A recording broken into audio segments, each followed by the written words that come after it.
नमस्कार दोस्तों, स्वागत करती हूँ मैं आप सबका अपने यूट्यूब चैनल में। तो आप लोग कैसे हैं? उम्मीद करती हूँ अच्छे होंगे। राधे राधे, जय श्री राम।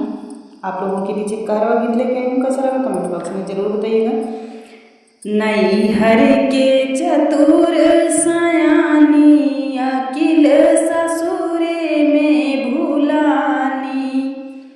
नैहर के चतुर सयानी अकिल ससुरे में भूलानी। ससुरे भूलानी हो ससुरे भूलानी। नैहर के चतुर सयानी अकिल ससुरे में भूलानी।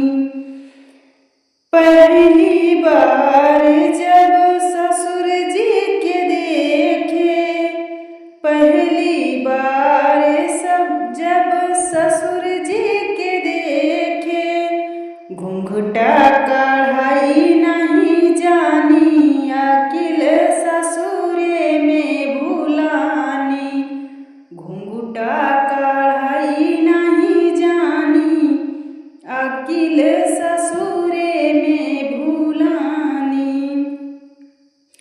नैहर के चतुर सयानी अकिल ससुरे में भूलानी।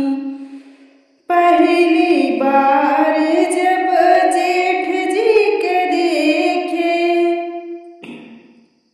पहली बार जब जेठ जी के देखे, रहिया बेरावई नहीं जानी अकिल ससुरे में भूलानी।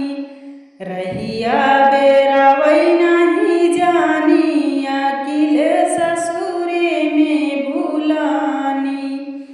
नैहर के चतुर सयानी अकिल ससुरे में भूलानी।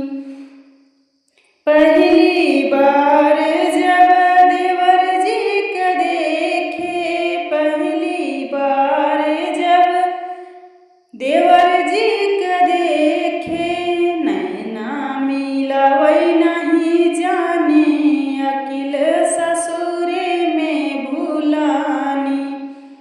नैहर के चतुर सयानी अकिल ससुरे में भूलानी। पहली बार जब पिया जी के देखे, पहली बार जब पिया जी का देखे, सेजिया बिछावई नहीं जानी अकिल